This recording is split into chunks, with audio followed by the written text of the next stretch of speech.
Welcome to Metal Minutia. I'm Ray. I'm here with Phil. Hello! We're back to talk about heavy metal in far too much detail. It has been a little while, but we wanted to get one last episode in this year before the year ends, and also the studio moves. Yes!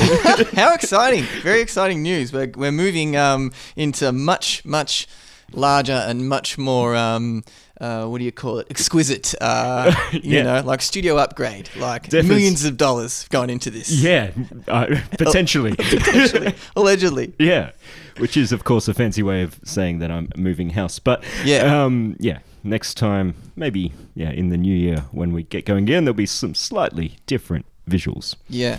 Do you think this will be like when studios upgrade, sitcoms and like they totally sell out and it's going to be all slick, you know, commercial, like when Wayne's World moved out of the basement. Is this what's going to happen? I think it would be weird if it doesn't. Yeah.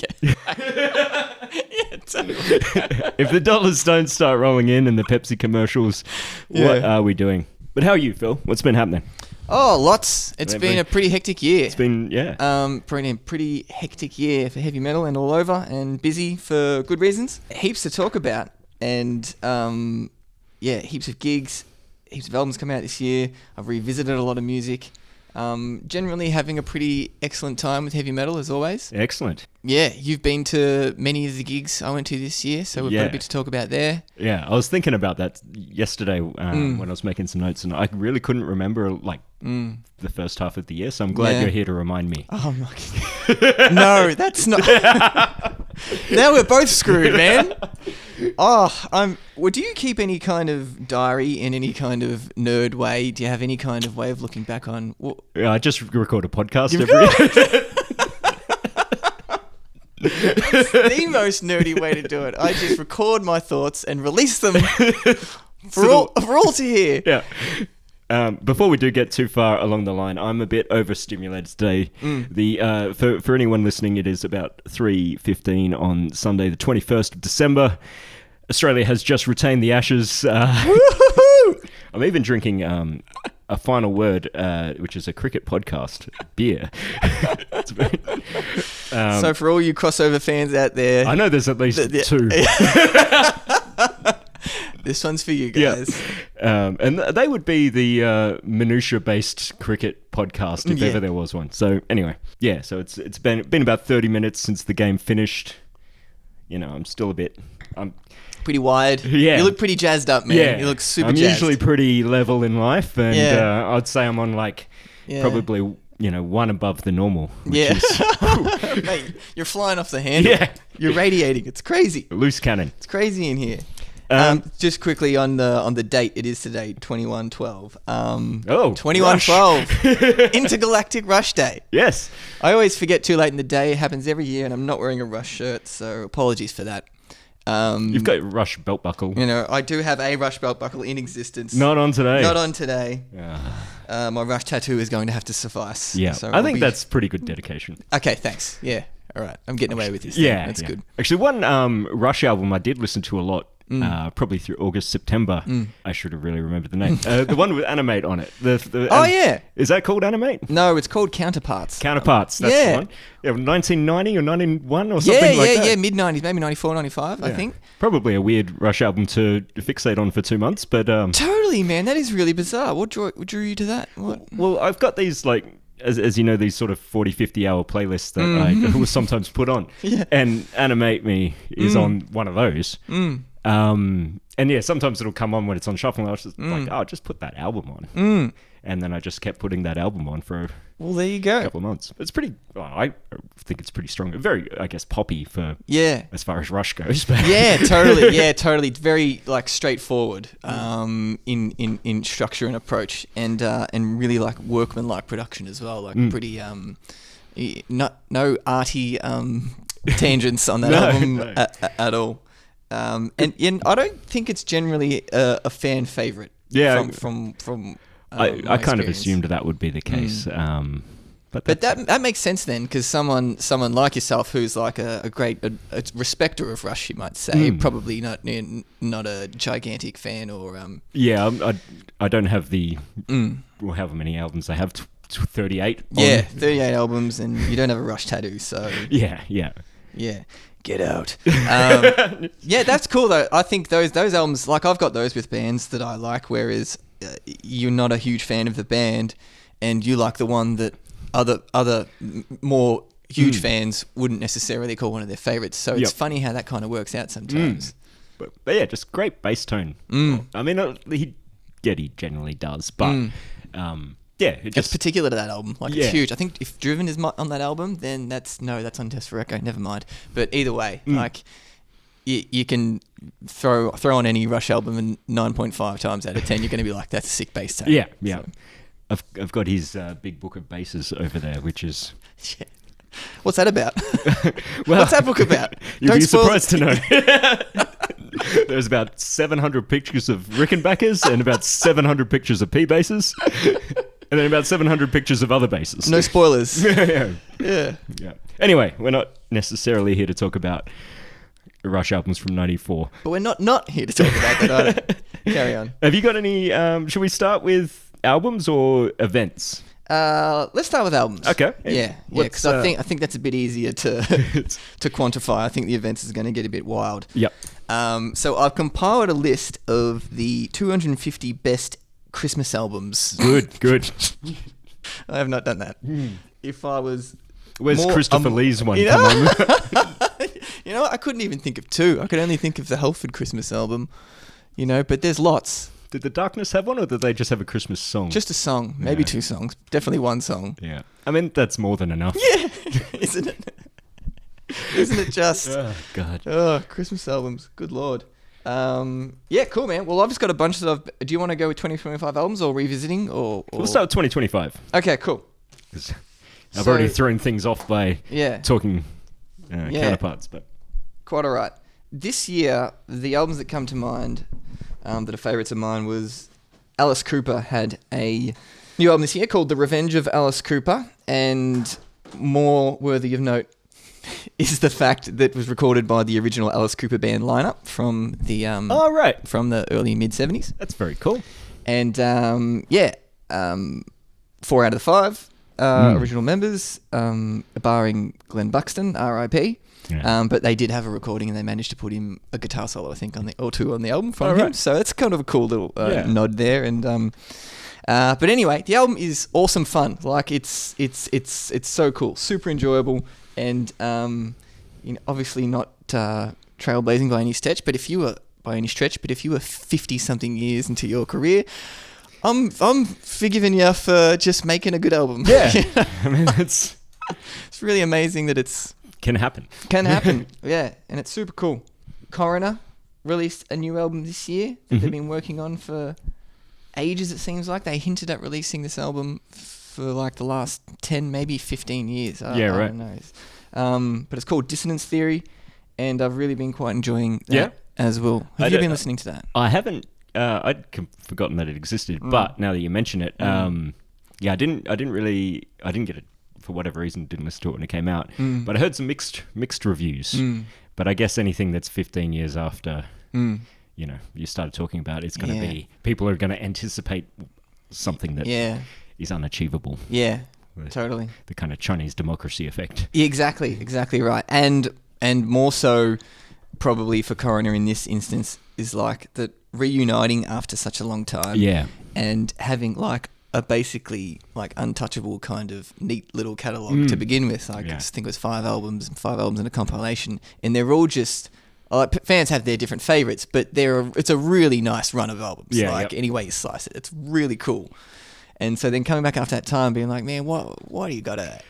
Yeah, you're kind of hiding to nothing, really. Why you gotta, But hey, man, do what you got to do, and they did what they got to did, and I'm really quite enjoying it. That's good. Yeah, Ghost released a new album this year. Skeletor. Part 2, Castle Grayskull. Battle Cat. These are all song title ideas I'm pitching to Tobias. Yeah, $500 each. He hasn't replied to my emails. Weird, rude. Always. But it's cool, man. If you're a Ghost fan, you're gonna like it. And I'm a Ghost fan, so I dig it. Phantom Spell from the UK. It's a cool name. Yeah, it is cool. Hmm. Yeah, it is a cool name. Spacey prog rock kind of band. Right. Like, kind of sound like prog rock, like early 70s, like early Genesis, kind of like folky, but some nice synths in there, some like Camel kind of vibes. Really cool band. Yep. This is their second album they've done in the last, I think it's 4 or 5 years. This guy, Kyle McNeil, he's in another band called Seven Sisters. I think he's the main man in that as well. They're kind of a more power-ish, Yep. power metal-ish affair. But yeah, I prefer this Phantom Spell stuff. It's really cool. Really Yep. good vibes. And the album's called Heather and Hearth. And Very good. it's quite stunning. Really nice vocal harmonies. And cool guitar solos, awesome synth sounds. It's Where really- did you say they're from? The UK. UK. Okay. UK. Yeah. So yeah, congrats to them on that release as well. It's totally awesome. Totally radical. Those are the ones that jumped out of 2025 to me as far as I know there's lots, but those are the ones that I just had to mention. Yep. So yeah, I'm happy to throw it over to you. What do you got? Paradise Lost had a new one, Ascension, which I've enjoyed. It's probably like, I mean, it's a strange thing that it's, I think, maybe 5 years since their previous album, and the longest gap they've had in their careers. They actually have like about 17 albums, which is Wow. crazy. Yeah. And, you know, all the same core band, except they obviously cycle through drummers as bands do. But yeah, I It'd think, be weird if you don't, really. yeah, I think maybe like 2 songs too long or something like that. So like 10, 15, it's just over an hour, but Yeah. probably, you know, if it was that 45-minute mark, Yeah. would have been really kind of tight Yeah. and good. Yep. But enjoyable album. But yeah, I think maybe, I assume it was like COVID that meant that they, you know, spent longer creating the album or whatever, however that works out. Yeah. Yeah, maybe they just had too many songs because I guess if you're onto your, you know, if you're in the teens for albums, Yeah. you're probably prolific songwriters. Yeah. You would think it would work in the opposite way, that you're running out of ideas, but not in the case of Paradise Lost. Because they also did like a side project. The two of the members did a side project in COVID for Far out. which like is they've got a kind of maligned album in the late 90s called Host, and then they did a side project called Host where they Okay. kind of took that idea and Yeah, okay. to the extreme of just anyway. Why do people malign it? Because it like they started as like a, you know, Death Doom type thing, and this is like sort of synthy. Okay. Yeah. Don't progress, guys. Yeah. Whatever you do, don't think outside the square, Yeah. man. Get back in that box. Yeah. mate. Yeah. No fun allowed. Orm, the Danish band. Had to double check that. I got a Dutch friend that lives in Copenhagen. Okay. And I have to, you know, be sure to remind people that I do know the difference between the Dutch and the Danish. Yes. Yeah, geez, that must be tough for him. Specifically tough. That's because I really had to think about that just then as well. It's like, has Ray made a mistake, or is no? Surely not. Yeah. So Orm are Danish, and they had a new album called Gould, which is, I really liked their previous album, whose name I forget, Intet or something like that. It was like about 120 minutes of 4 songs, and just quite amazing album. This one's a bit. I think it's got 5 songs and it only goes for about a 45, 50 minutes or something. Okay, So it's a little bit more condensed. Sellouts. Yeah. Do you that long one that you're talking about? Yeah. Is that on a? Do you have that on a CD or an LP, or do you know of its existence? It does exist on LP. Yeah. And Jesus, this must be 4 records long. Yeah, the only thing that sort of stopped me buying it is it would be about $6,000. That's the only thing that stopped you, though. Plus shipping. Yeah. Like 4 guys have to bring it up, bring it to your door, and need a crate. Yeah. So that one's pretty good. Mezza, band from Italy. I talked about their album, The Spin, early in the year. I think that was around March or April. Still really, you know, every time I put it on, I enjoy that one still. Yeah, killer. Spawn, Melbourne band, Yes. who I really am big fans of. They Awesome. had their album Right Light, came out last week, or just 7 or 8 days ago. They had their album launch last Friday, which Yeah. was really cool. Excellent. Yeah, I'm really- gonna have to listen to that. Actually, I haven't got around to it. yeah, sort of psychedelic rock and Yeah. all sorts of different elements coming into it. So I recommend that. Flitcraft had an album, Transmission Echo. So congratulations on that.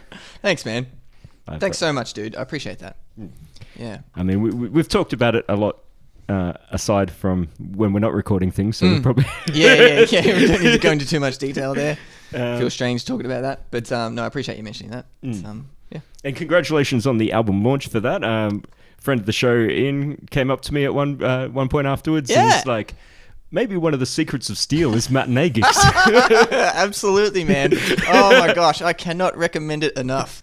Playing a gig in the afternoon and being home in time for The Simpsons, I tell you what, that is how to do it, man. I tell you what. Yeah, I when I was handing out flyers for that show, people, the way their eyes lit up when I said it's in the afternoon. They were like, "Oh, I'm going to come to this." Yeah. It's like, well, so all the other times I give you a flyer and you just give me like, "Oh yeah, I'll come to this." Yeah, I mean, Arvo, Lies. Sunday Arvo, no one's got anything on. No. Unless you play cricket. Yeah, and the Venn And diagram. it was raining. Yeah, it was raining. Cricket actually. would have been called off. Yeah, there you go. No, that's the way to do it. Yep. What have you been revisiting? Oof, quite a bit. And it's been because it's been a while since we caught up on the air. There's going to be a bit going on, so buckle up. We have seen each other in person. It's probably important to note. Yeah. Okay. Yeah. But just on the air, official. Because if we don't record it, it's feel like it's not real. Yeah, You know? yeah. Feel like whenever we catch up, and it's not a podcast, It's like, well, wasted. this is a waste of time. Yeah. What's the point? What is the point? King Diamond. One of the greats, needs no introduction, but I'm going to introduce him anyway. Okay. No, I'm kidding. So I revisited Conspiracy, which is a fan favorite and probably part of the... I mean, it's in the first 4 albums, which are considered kind of the big ones Yep. for King Diamond, and certainly they were the most commercially successful for him as well. Abigail is my favorite, obviously. Yep. But Conspiracy is a close second for me, and absolutely one of the greatest heavy metal albums of all the times. Good cover. Killer. Absolutely awesome cover. Menacing. Yeah. And the back cover is great as well. Got the rest of the band standing over the casket, which is emblazoned with King Diamond's name.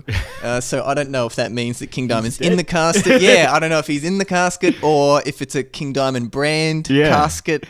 Kiss had their coffins for a while. There you go. So They're ahead of the game there. I'm not putting it past them. That's what I'm saying. Yeah. Gene Simmons stole the idea from King Diamond. Very possible.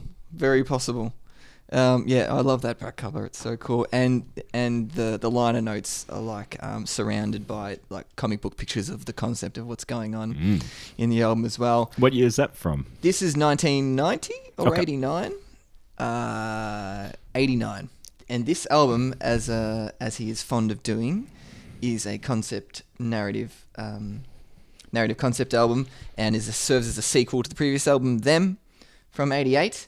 And what I like about the comics in this is the comic pictures is that they all feature King Diamond running about, and he's like just in his makeup, and he's just as a character in the story. Yeah. Who he was in the last installment in Them. He's a 10 or 12-year-old boy. Okay. Experiencing Prince Diamond. Yeah, exactly right. Yeah, hadn't come into his own, hadn't ascended in the ranks, right?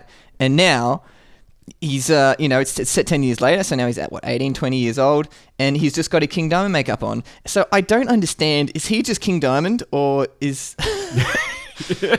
I'm not explaining this well. I'm just confused. I'm really confused by the comic. I don't understand if is he having the visions of himself as the... I'm going to stop talking about this. It's not important. The music's killer. Yep. At the Grave, Sleepless Nights, Lies, A Visit from the Dead, The Wedding Dream. That's side A. Like, it's absolutely astonishing how good this album. It's top to bottom killer, and yeah. If that's 1990, like how many albums was he on in a decade? Dude. That were all pretty excellent. Yeah. Oh my God.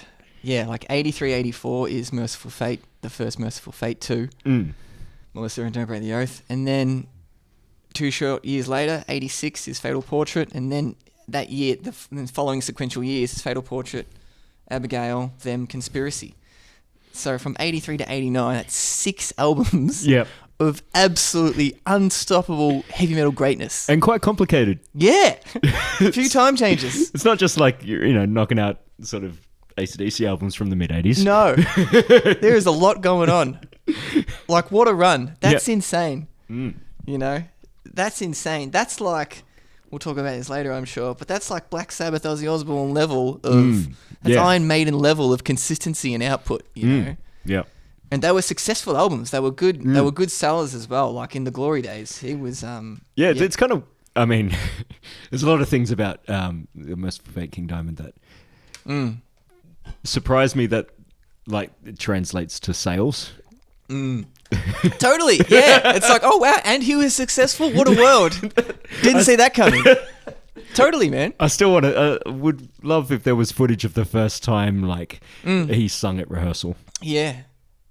Hang on. Is there? Is there? There is not. Just imagine like you're gonna do that. You're gonna do that. You're gonna do that. Is that how you sing, man? And then you do that weird grumbly voice in between. Is that your thing? I like the idea of, and I've probably said this before. I like the idea of on the Merciful Fate stuff. Like there's that on Melissa. There's that 12-minute song, Satan's Fall, and it's just riff after riff after riff. It just changes so quickly from minute to minute, from moment to moment. And I like the idea of King Diamond just walking in and talking to Hank Sherman and saying, or other way around, Hank says to King, last night I wrote 87 riffs. And King's just like, let's put them all into one song. All right, we're getting wildly off topic here. But so Conspiracy, one of the greats, one of my favorites, revisited that. And I want to quickly mention another King Diamond album, which is 5 or 6 years later from the mid-90s called The Spider's Lullaby. The 80s are over. Sales are less. Yeah, they are. Science tells me that the 80s are over. Yeah, I think Korn might have a couple of albums out by then, and wow, man, everything's gone downhill. What a world! What a world! Turn on a dime. Yeah, indeed, we're a fickle creature, the human. But The Spider's Lullaby, I love this album, and it's got a bunch of great songs: Killer, The Poltergeist, and Moonlight. So if you're a King Diamond fan and you haven't given that one much time a day, please do revisit The Spider's Lullaby.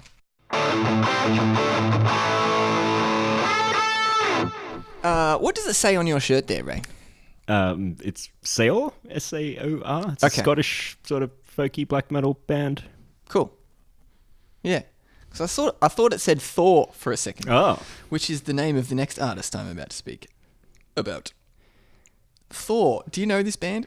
This release? I definitely know that logo, and yeah, they're not a band I've listened to. Though. Okay, yeah, they're from Canada, and Thor, John Michael Thor is the name of the vocalist. Oh, good. Yeah, yeah. He a former Mr. Universe contestant and/or winner. That Thor. Yeah, that Thor. Yeah, that's the one you're thinking of. Yeah. So check out that band photo on the back. The album's called Only the Strong. Thor, this is a fascinating thing, man. Like, this fella, he, alongside his bodybuilding career, starts a heavy metal band, and the roots of it go back to like the mid-early 70s. Yeah, okay. Thunder on the Tundra. Man, what a title. Yeah, you don't get Tundra in titles too often. Underused. Yeah. Underused. And what a song. I tell you, man, do yourself a favour. Yeah, I'm pretty excited to listen to this now, actually. Yeah, definitely. Ride of the Chariots. Yeah. Hot Flames. That's what you're dealing with, man. Yeah, you know, Cold Flames. But yeah. Hot Flames. No, that's, yeah. The album is called Only the Strong. And it has to be if you're... Yeah, if you've got that front cover, if you've got abs clearly displayed, yeah, you know, waving Mjolnir in the air, hammers in the wind, you might say. Yeah. This album is so much fun, man. It is so cool. It starts out with this atmospheric track called 2045. It's only goes for a minute, and it's narration. It starts with like a Christopher Lee type character introducing what's going on. So that's what you're dealing with here, man. This is what you're in for. Yeah. I imagine there's some level of Manowar influence. Absolutely. And it it must go the other way around, or at least what do you call laterally, because this is 1985, but the roots of the band go back to like the mid 70s. He was and this guy is a bodybuilder. Like, I know that Manowar had muscles on display, but I don't know if they were actually training, you know, with weights. I'm not saying that they didn't. Right? I'm just saying that this guy's putting money where his mouth is. I think he's probably a bit taller than them as well, like a bit more of an imposing character by the there you go the look of it. Yeah, I mean, Eric Adams, he definitely has massive biceps. Yeah, actually, you're right. I won't hear a word against that. Well, you won't from me. You won't from me. I don't know that, you know, Scott Columbus necessarily did, but anyway, that's okay. Yeah. But yeah, Thor, he has either in this band or projects very closely connected to it. He's got like 40 albums.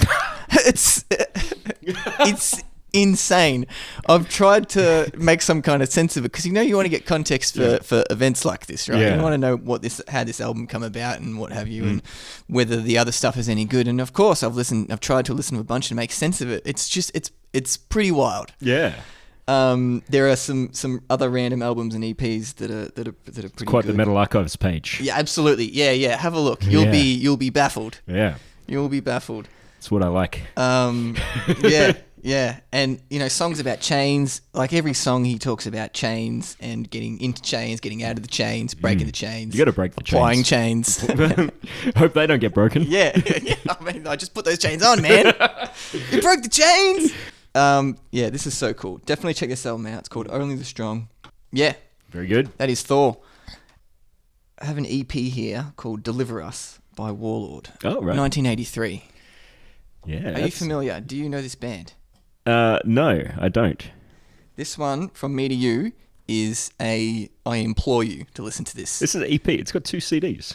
Oh, so this is the extended super duper deluxe version. The second CD has 17 tracks. Yeah, that's quite the expansion. Yeah, don't be distracted by this. Don't be distracted by this. The original EP proper is 6 tracks long. Okay. And yeah, I implore you to listen to this. You are really going to dig this, man. Awesome. It's really cool. Unfortunately, one of those bands that this came out on Metal Blade in '83, as I said. Yep. And they just never got the momentum. They never got off the ground. So this was their first release, and then their second album was a live release, which is never a good sign. When you so quickly go to a live thing, it's like what EP to live is. It is not a strong foundation. No. And due to lineup issues and instability and lack of label support, etc., familiar story. Yeah, they never built up momentum, and they reunited many times over the next 30 years or so. You know, with different lineups, and did a couple of full-length albums. But yeah, it sucks because if they'd had the momentum from the start, or support, or whatever, what have you, I think they would have released. Yeah, there would have been a couple of full-length releases in the 80s that would have been really killer. But at least we have this relic from then, and it is untouchable, man. The songs Deliver Us from Evil, Child of the Damned, and Penny for a Poor Man. Like, it's epic stuff. It's epic stuff in atmosphere and feeling. The lyrics they're like how do I put this? They're like fantastic enough to be, evocative, but they're not too specific either. So it's like you're kind of swept away to a place that it's not very specifically telling you what's going on either. Yep. It's just got shades of epic, you know. Nice. And it's definitely check this guy out.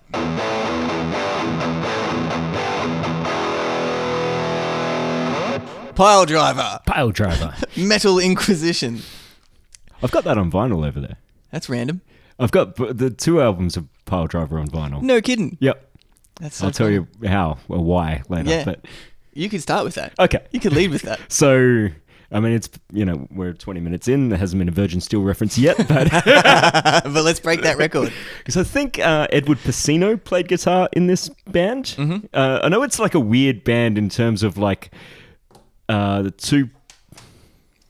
I'm going to get this wrong, but I think there's like the main dude... And he claims, I think the first album that he's done everything on it, but he had session musicians or something like that. But yeah. I don't know. There's some weird things around that. Yeah. It's a mess. Yeah. I can't make sense of it. Yeah. But I think, so Edward Pacino, who was a guitarist from, 86 or something onwards in Virgin Steel, he played on at least one of them. Yep. And I think David DeFay produced Yeah. one or both. I think it's the second one he produced. Yeah. And maybe wrote some songs on it as well. Because from memory, there was like a track on there that is also on a Virgin Steel album 15 years later. Yeah. A subtle but dead giveaway. Yeah. Yeah. But they were, sort of 15 years or probably more ago now. The most reliable way to get any Virgin Steel merch or media was to buy it off their web store. Yeah, yeah. Their website looks like it was built in 1996 and hasn't really changed much. But yeah, anyway. Awesome. But then Like there when was, you click on the hyperlink and the text. yeah, there's a lot of like blue text at the bottom and a little flame. Yes, the little flame. Times New Roman at the bottom to a website guide. Yep. But yeah, so those two albums were in the web store, and because I was buying stuff from New York, shipping's a thing. So I was like, well, while I'm buying these couple of CDs and a T-shirt, I might as well buy these Pile Driver albums. So pretty cheap as well. So I was like, oh, did you know what you're in for at all? No. Oh man, that's awesome. That's so good. Just rolling the dice. God, I wish I saw your face when you opened the record and had a look at these lyrics and song titles. Carry on. That's really kind of So, the rest kind of tells itself, I suppose. Yeah, so with the albums, the first one, this album is called Metal Inquisition, and they're from Canada, I think. Yeah. And with song titles like Sex with Satan, Sodomize the Dead, Human Sacrifice. That's what you're dealing with here. It is shock rock in extremis. Like it was 100% an exercise in marketing. Yeah. That was just like a guy thought he saw bands like Venom. Yeah. And was just like, I can do that. Yeah. So I can do no problemo. Yeah. He's got like ridiculous outfits and Flying V though, that's cool. Yeah, it does like that kind of artwork on the inlay, just like that illustration. It's so quintessentially 80s heavy metal that and it makes me feel good. I love looking at that.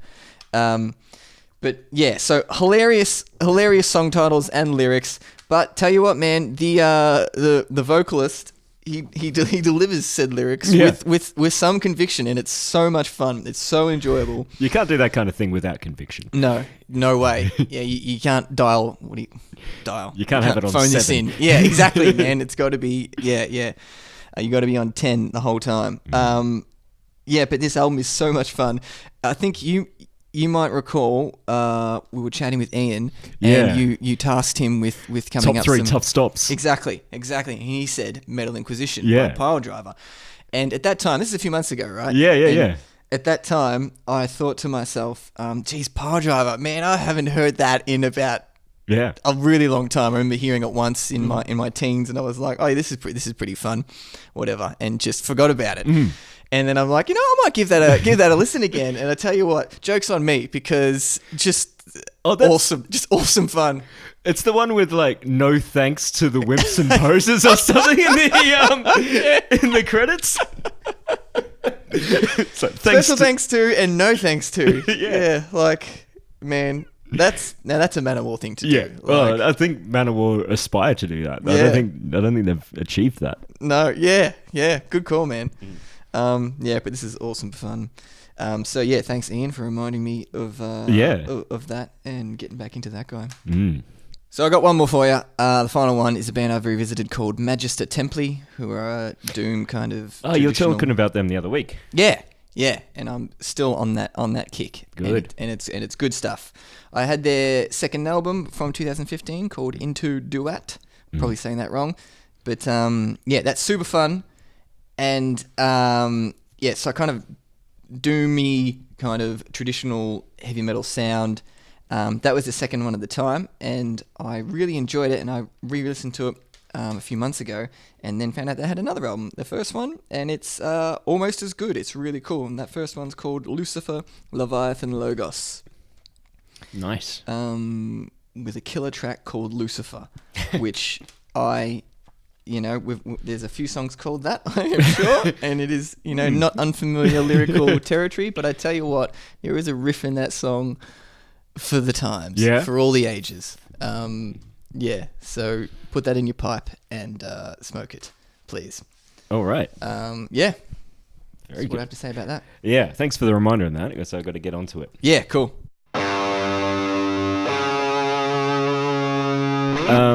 So let's start more recent and then go back in time, as it were, for the last sort of 6 or so months. Screaming Symphony finished up. Yeah. We were at the farewell show last Saturday. Yeah. Bit of a bittersweet kind of thing because bit of an end of an era type thing. So 27 years on the 27 years on the air on PBS. Yeah. So they were for those people not in Melbourne. They were they are still two just power metal, heavy metal enthusiasts in Peter and Gary that put on a weekly radio show where they put quite a lot of effort into reviewing albums. Thoroughly researched. Yeah. And it's one of those things that there is like literally no gain for them. Yeah. Out of all, to put that many years of it's a pure love of the metal. Yeah, absolutely, and particularly power, traditional, progressive metal, which was not burning up the charts here in Australia. So something they clearly felt and feel very passionate about, and it was somewhat of a haven for heavy metal fans in Australia to have a local perspective on that, and to be reminded and or introduced to any number of bands that have come through classic and newer stuff, especially. A real haven and a familiar voice on the radio, and it's awesome. I know I learned heaps about a lot of the progressive metal stuff that I listened to from them, which is awesome. And they brought Gamma Ray out in 04 or whatever it was, 04, 05. Nice one. Yeah. Unbelievable. Yeah. Congratulations and epic work. And so, that was a cool farewell kind of gig. Yeah. Over the last 5-6 so weeks, there has been 1 million touring bands. Exactly 1 million. Yeah. AC/DC, Metallica. I didn't go to either. You didn't go to either, I imagine? I did not. Yeah. No, I did not. Opeth you went to? I did, yep. And you enjoyed, by all accounts, that's at the Palais, right? It was, yeah. I did enjoy it. For me, just seeing Opeth, it's always going to be some degree of good experience. Like it was, it's going to be some degree of good. That sounds like a pretty negative review. I know. I'm trying. This is actually me trying to be positive about it because I don't want to whine,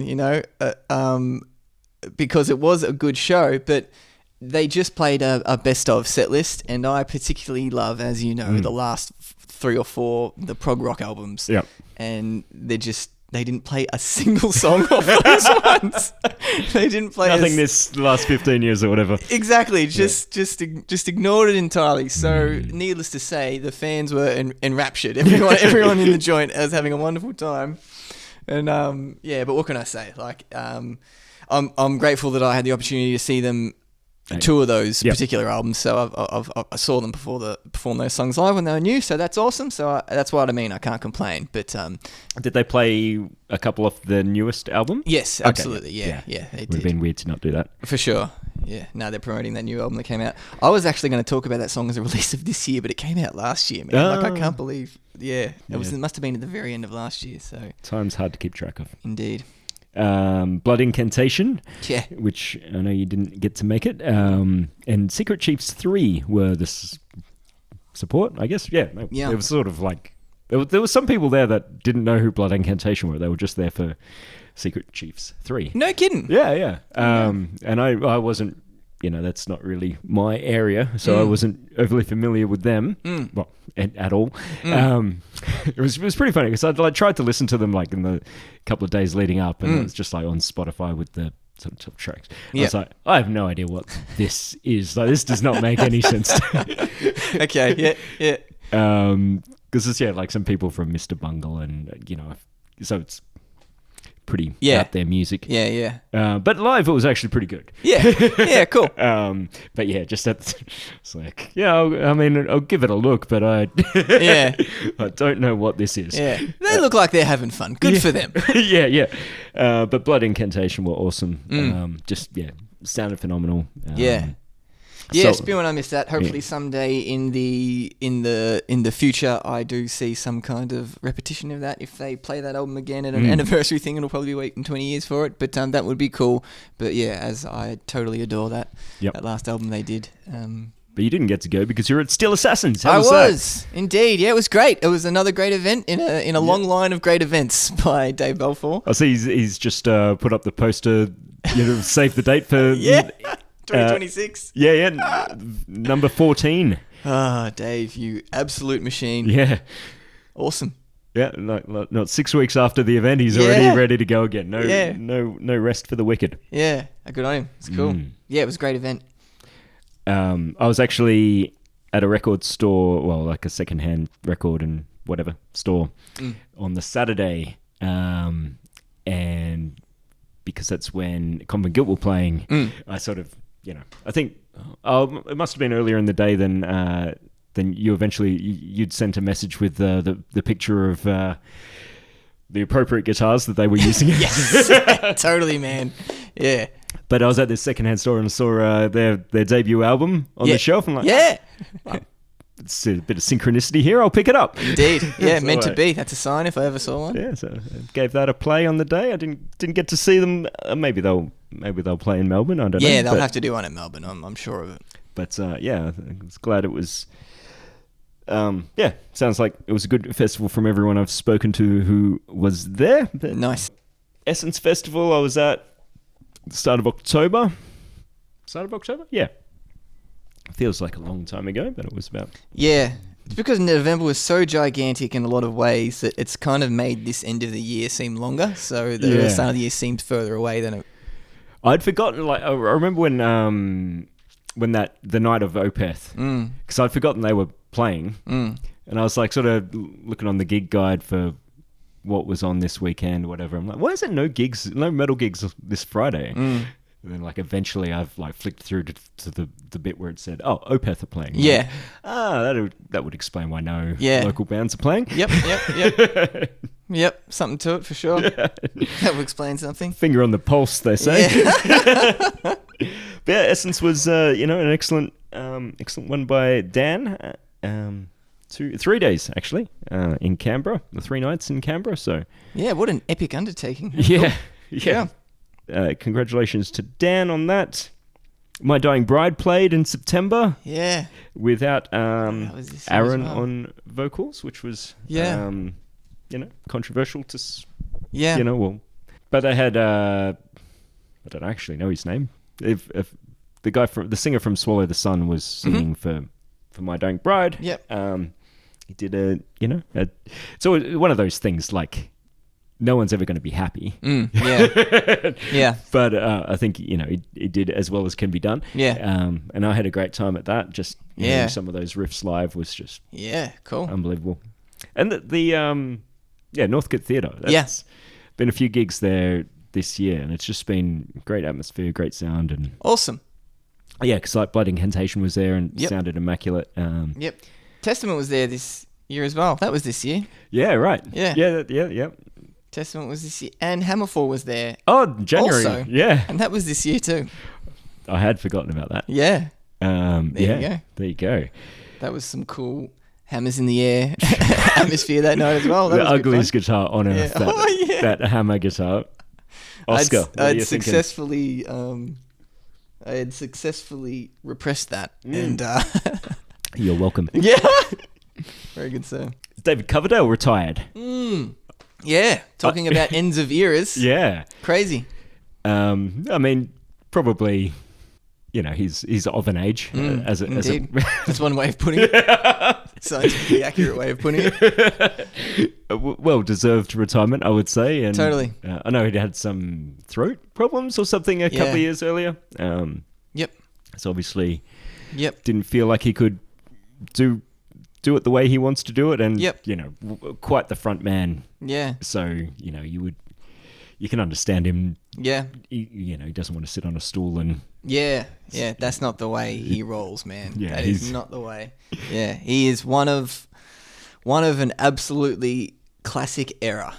One of the absolute greats of that time. He was been doing this since the 1970s and at a level since then. So, Deep Purple was his first real band, right? Yep. Yeah. Yep. Yeah, just first band. Deep Yeah. Purple. I don't want to tell you about my first band, man. What was your first band? Oh, Deep Purple. First album wasn't like Burn. Crazy. Oh man, killer. But That's awesome. Did you ever see him perform live? I didn't. No. Some regrets now. Because there was a few chances I could have seen Whitesnake, certainly. Yeah, that's what I saw. Someone play with Whitesnake a few years back. And I think that was in 2020, just before. Oh, okay, yep. The shitstorm. Yeah, that was cool. Mm. Uli John Roth, man, is that on your gig of the year? Surely. That was as good as a gig can be. Hell yeah. Well said. You can say whatever, argue about the best, but that's it, man. As far as execution of music, you can't do it better than that. I couldn't agree more, man. Staggering set of songs, and not even all of his hits or necessarily, how do you put this? Not necessarily a best of list either, but just a random selection of those 70 Scorpion songs, a couple of Hendrix covers, as is his custom, which is strange. You would think would be strange to end on, but I was totally fine with it. I was totally fine with it. He was so charismatic. I reckon he could have, done anything. Yeah, exactly. He could have quite literally have played anything, and everyone would have been happy. Yeah. But thankfully, he played such songs as "We'll Burn the Sky," "In Trance," "Pictured Life," "Dark Lady," "The Sails of Charon," the underground metal classic. And yeah, everyone I've spoken to has just had our reaction. Yeah. Everyone, I hear words getting thrown around like wizard and magic, and grand. Yeah. Just people would just, the room, you could feel it in the room. It was just captivating and totally. Yeah. Good band with him. Yeah. Mostly, they're all, obviously a fair bit younger than him. The bassist vocalist. Have I remembered that right? Yeah. Yes. Yeah. He was really good. He would have been, I guess, probably 50. So, but the others were kind of seemed like kids, but probably 35. 12-year-olds running around. Yeah. No, excellent band. Not trying to, take over. Not being too showy, I guess. Yep. Yeah, allowing the proper space for Uli to do his thing, but still, performing with heart and feeling that energy on stage as required. Yeah. So cool, man. Such a presence, such charisma. Yeah. And not to say anything, the excellent guitar playing. Yeah. Oh yeah. Also, he plays guitar. I liked his little anecdotes between songs as well. It was really quite charming. Yeah. Sometimes that kind of thing can really be flat. Totally, man. It absolutely can really break a show. Like Jeff Tate doing it. Yeah, oh dear. Yeah, exactly right, man. Yeah, it can really go one way or the other. Yeah. And it's very rare that I want to hear what the singer has to say between songs. It's very rare. Usually I'm like, oh man, just get on with it, dude. Yep. But yeah, very glad to hear from him. So cool. Such a great vibe. Megadeth. Pulling up stumps. Yeah. Calling it a day. Yep. Smart move, Dave. Yep. Smart move. I haven't listened to any of the new, so that one last album and world tour and then done. So he's another couple of years of Megadeth, but I haven't listened to any. I haven't really listened to an album of theirs in probably 20 years. Yeah. But yeah, there's been some new songs come out so far. Yep. Which I haven't heard. Neither have I. I think there's a cover of Ride the Lightning on the album, which is it's just bizarre to the end. Yeah. Making bizarre choices to the end, Dave. I don't know what to say about that. I do not know. Yep. I don't know what to say about that. I saw a quote from an interview he'd done recently. Yeah. And I can only I mean, there's two options. Either he was saying it to like be ridiculous and get Yeah. people talking, Get a or, rise out of you. or he believes it. Mm. And he was saying that he hopes their last gig can be on the moon. God, what? I was not expecting that. No, Whoa. because Come on, man. Are you serious? yeah. So like it's got to be that he was just saying it That's some to like be. Ted Turner shit. That's like, all right, we're going to colorize.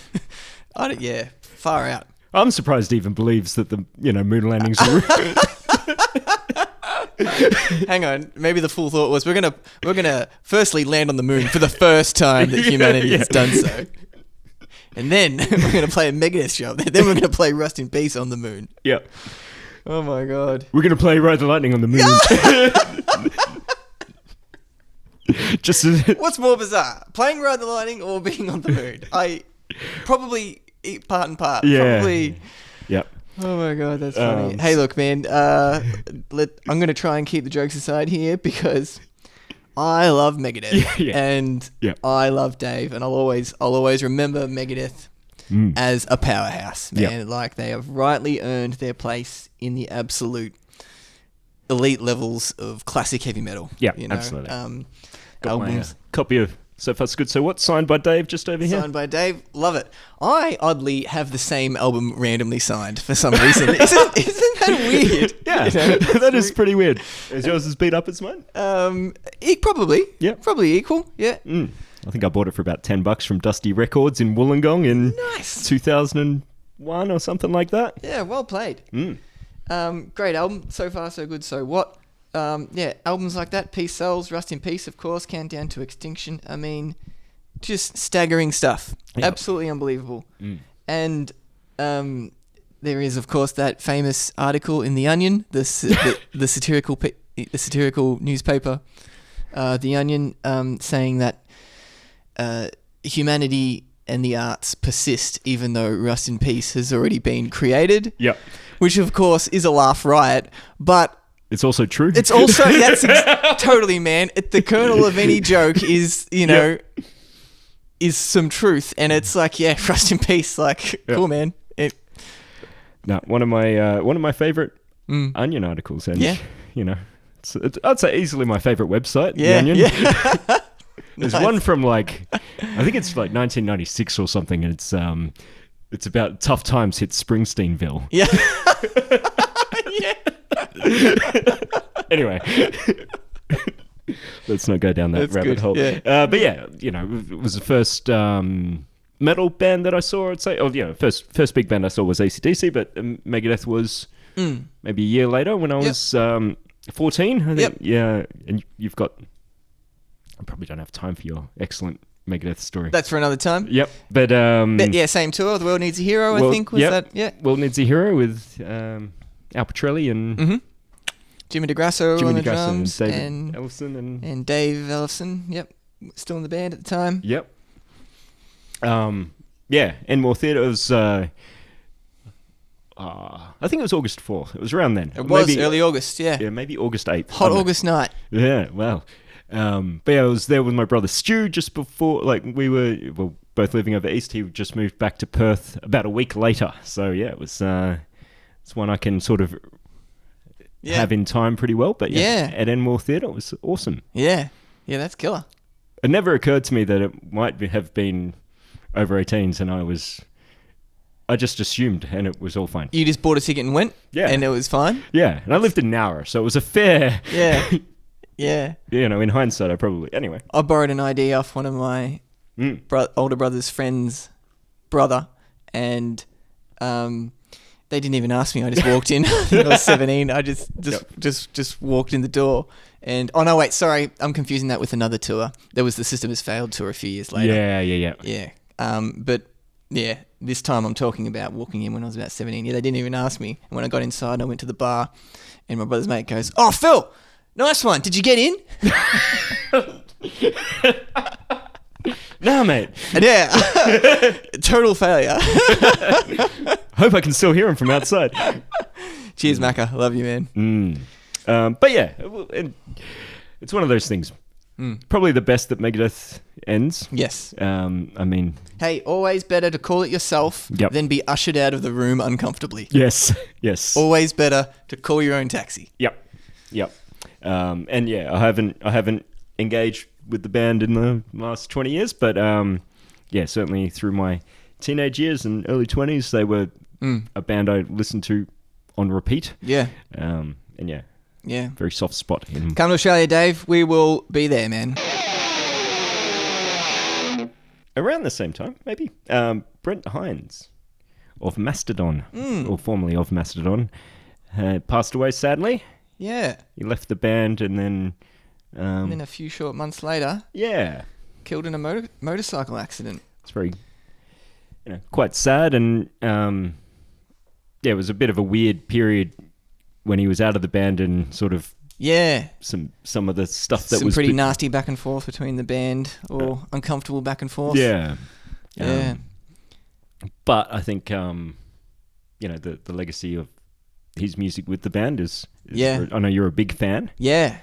Yeah, I'm a huge fan of Mastodon, and particularly those early albums, and his guitar playing and vocals, which I think is the heart of the band.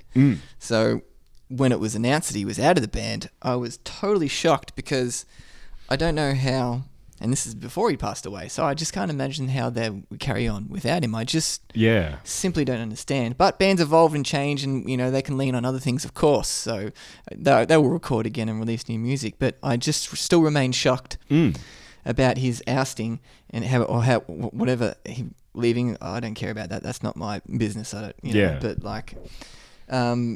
but yeah, just bizarre and sad, and just like one of those reminders of the fragility and random ridiculousness of life. yeah, Like, just absolutely.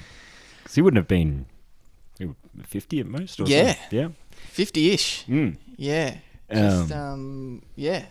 When you're chatting to your mates, it might always be the last time. So try and work things out, Yeah, It's crazy. yeah. Just bizarre. They're a band that I always assumed that weren't any good without listening to them for like a long time. Yeah. Yeah. I know that. I know that feeling. Yeah. Okay. It's like, yeah, they must suck. Yeah, I don't know what I think it was kind of because they were on Soundwaves and that sort Yep. of, and it's like, oh, how good can they be? They must be whatever. Yeah. And then finally, at some point, I actually got over it and actually started listening to them. Yeah. And yeah, it's like really quite cool. Yeah. Yeah, totally, Probably not man. what I wanted to listen to when I was in my early 20s anyway, but Yeah. but yeah. Yeah, but those that trilogy of Leviathan and Blood Mountain and Crack the Sky, which is probably their masterpiece, just an outrageous run of albums. And revisiting the last few, which because I didn't really connect with it over the last 10-ish years. Yep. Yeah, revisiting those albums, I'm really enjoying them as well. Not as like through and through from top to bottom as enjoyable, but still got like unreal songs and incredible playing. Yeah. And like for it's a popular band in terms of but not playing music you would expect to be overly popular. yeah, Because it's sort of, yeah. I don't know, it's not. It's abrasive, it's odd chord progressions, weird tones, weird time changes. Yeah. Like massively popular for a quote unquote progressive kind of vibe. Yeah, yeah. And liked by a kind of fruit bowl of people as well. Like a fruit bowl kind of a random selection of Mastodon's like one of those, like the Venn diagram of Mastodon fans to fans of all other genres and metal bands is a fascinating thing to look at. It's like they would be in the collection of a lot of different kinds of metal fans. Yep. I would think. Yeah, absolutely. And non-metal fans as well. Yeah. Yeah, because they've got pop songs. They've got like a few songs that are just like, wow, that is just through and through a radio song, and they stick by it too. Like they do it with gusto. They've got a couple of songs that you would just like wouldn't be far off from like a stone's throw from like Queens of the Stone Age or something. Kind of that alternate.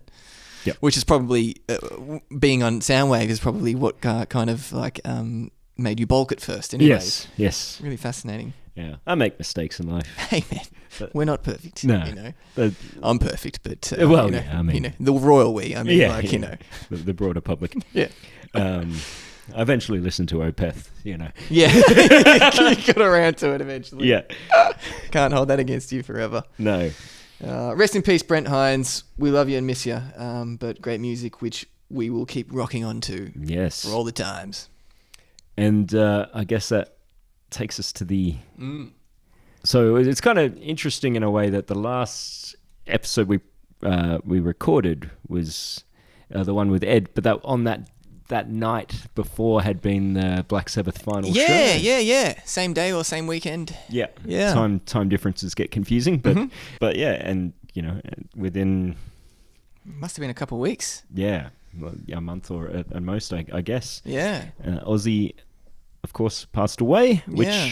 you know is not news to anyone listening to this, I'm sure. But and it's probably not anything that we can add to the world of, you know, the massive acclaim and everything that the outpouring that happened in the wake of that. But it's simply something that we need to acknowledge. Exactly. Yes. And bears commenting on without a doubt. I think what really kind of like, because I remember a few days afterwards you'd messaged saying, you know, how amazing is it, you know, so many people are saying stuff. What really struck me was I was watching the 7:30 report because I'm a pretty lively guy. For those not in Australia or have better lives than me, it's probably like the driest of current affairs type political news that we have in Australia. Yeah. That's excellent. But they finished the Yeah. episode with like a, you know, sort of 1 or 2 minutes about Ozzy. Yeah. And you think, like, who else in heavy metal like had that kind of breakthrough as like being a celebrity, as it were? Like, you know, people talk about when they're talking about like Bruce Dickinson flying the plane, they're like, oh, the singer of Iron Maiden flies his own aircraft around. They don't say Bruce Dickinson, but people knew Ozzy's name. Like, I reckon my mum would have known Ozzy Osbourne's name. And, like, you know, Says it all. yeah, she didn't know a lot of names. Yeah. Yeah.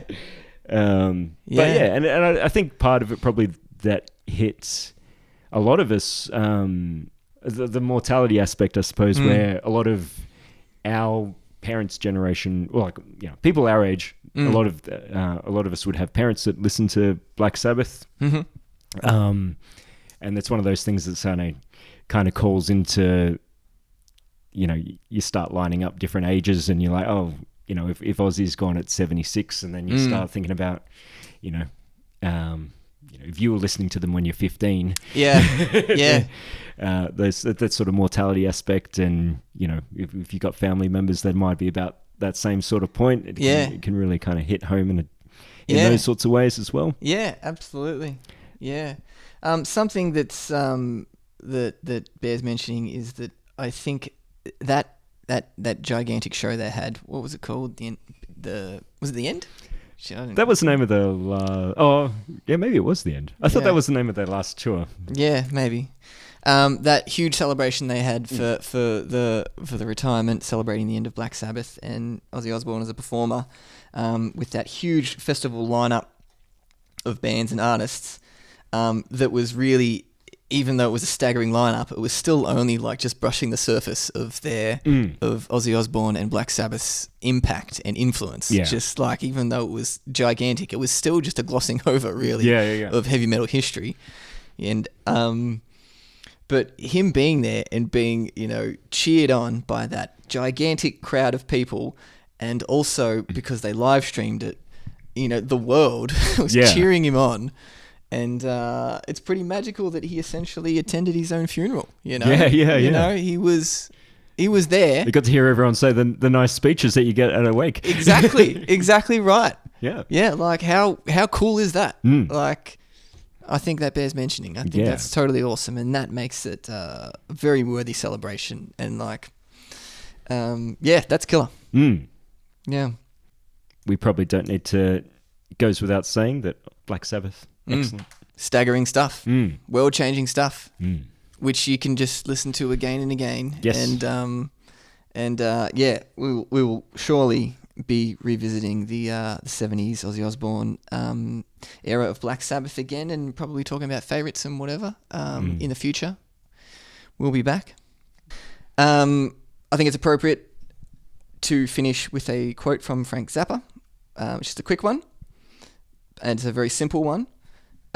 He said, "Music is the best." I reckon he might have been right. He was onto something, that guy. He's a smart guy. Mr. Zappa, he knew. And yeah, I'm sure he said some other stuff probably, but sometimes I think about that. It's on the back of one of his albums, and I see it from time to time. Like, "Music is the best, Frank Zappa." And I'm like, yeah. Hell yeah, man. And even though that's literally what we're pouring over right now, and as we do when we catch up almost 99.9% of the time, that's what we're talking about. It just bears repeating. Yeah. Music is the best, and support it, live it, love it, share it. Indeed. Have a good end to the year for everyone, and we will be back in 2026 in the new studio. Uptown. Thanks for your support this year, guys, again. And yeah, looking forward to catching up with everyone and talking more rubbish in the future. Yes. Cheers. Cheers.